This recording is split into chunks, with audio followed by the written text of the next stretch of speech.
Hello दोस्तों, मेरा नाम सुनील रंजन है और मैं इंग्लिश फैकल्टी मेंबर हूँ। अभी मैं आपके लिए वीडियो लेकर आया हूँ और यह गुस्सा के विषय में है। जब गुस्सा इंसान को बहुत आता है और उस समय तो शायद आदमी सारा ग्रामर भी भूल जाता है। खैर, यहाँ है learn to speak English naturally and fluently. मतलब जब गुस्सा आता है और बड़े दिलचस्प वाक्य होते हैं, मज़ा आता है।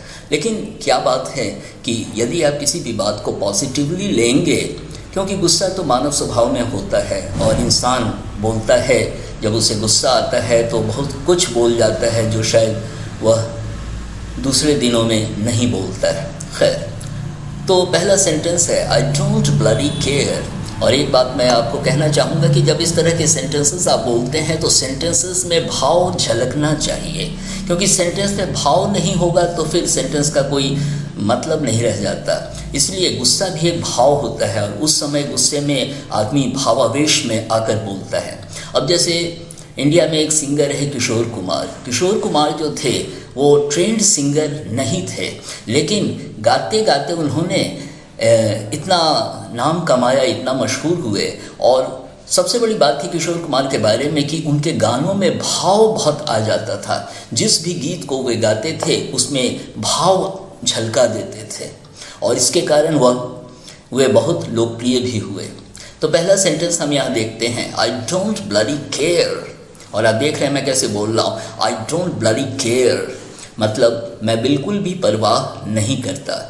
और बार बार आप प्रैक्टिस करेंगे तो अपने आप आपके मुंह से निकलने लगेगा।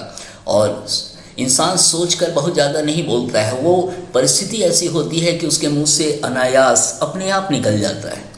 तो आई डोंट ब्लडी केयर मतलब मैं बिल्कुल भी परवाह नहीं करता। दूसरा है हु द हेल बॉदर्स, कौन कमबख्त परवाह करता है। तो एक बड़ा प्यारा डायलॉग की तरह लगता है ये, हिंदी फिल्म की तरह। तो हु द हेल बॉदर्स, अब हु द हेल बॉदर्स तो हॉलीवुड की फिल्म हो जाएगी, लेकिन यहाँ तो है कि हिंदी भी है, तो कौन कम वक्त परवाह करता है। Number 3, don't you try to be smart, मतलब स्मार्ट बनने की कोशिश मत करो। ये किसी को धमकी देने के अंदाज में भी कहा जा रहा है, गुस्सा तो है ही। और नंबर 4 में है गेट ऑफ माई वे, मतलब मेरे रास्ते से हट जाओ। यहाँ भी आपका गुस्सा झलक रहा है तो आप कहते हैं get off my way. Number 5, what do you think of yourself, तो आप किसी को चैलेंज कर रहे हैं, तो गुस्से में ही आप चैलेंज कर रहे हैं। तो what do you think of your self, मतलब तुम अपने आप को समझते क्या हो। Number 6, he is a big rascal, मतलब वह बहुत कमीना है। तो आप देख रहे होंगे कि मेरे सेंटेंस में भाव भी झलक रहा है और मुझे मज़ा आता है इस तरह के सेंटेंसेस को ऐसे बोलने में, क्योंकि भाव आना चाहिए, तब सेंटेंस का अर्थ होता है और एक गहराई होती है। तो सेंटेंस था he is a big rascal, वह बहुत कमीना है।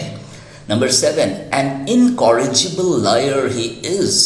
इनकॉरिजिबल का मतलब है जिसको सुधारा नहीं जा सकता। तो यहाँ पे उसकी हिंदी है वह स्वभाव से झूठा है, मतलब उसके स्वभाव में ही झूठ है और बिना झूठ के उसका लगता है खाना पचता नहीं है। तो इसीलिए an incorrigible liar he is, मतलब वह स्वभाव से झूठा है। Number 8, don't you get on my nerves. अब देख रहे हैं don't you get on my nerves, मतलब मुझे गुस्सा मत दिलाओ। ये बड़ा खूबसूरत फ्रेज़ है और इस तरह के सेंटेंस आप बोलेंगे तो आपकी इंग्लिश की क्वालिटी भी झलकेगी। और अब आते हैं I don't care a dam, मतलब मैं बिल्कुल भी परवाह नहीं करता। और डैम जो है इसमें एन साइलेंट होता है, हम डैम कहते हैं। तो I don't care a dam मतलब मैं बिल्कुल भी परवाह नहीं करता। और पहले सेंटेंस में भी आपने देखा था आई डोंट ब्लडी केयर, इसका भी वही अर्थ है। तो या तो आप इस सेंटेंस को बोलें या उस सेंटेंस को बोलें, दोनों का अर्थ एक ही है। Number 10, don't you ever touch me. अभी आप किसी को वार्निंग दे रहे हैं, किसी को चेतावनी देते हुए कह रहे हैं, और चेतावनी देते हैं तो आप गुस्से में ही देते हैं। Don't you ever touch me मतलब मुझे कभी मत छूना। नंबर 11, हाउ डेयर यू, मतलब तुम्हारी हिम्मत कैसे हुई। आप किसी को भी कह सकते हैं, 3 शब्दों में ही इंग्लिश में आप कह सकते हैं इस बात को, how dare you. Number 12, how dare you say so, मतलब ऐसा कहने की हिम्मत तुम कैसे करते हो, तो how dare you say so.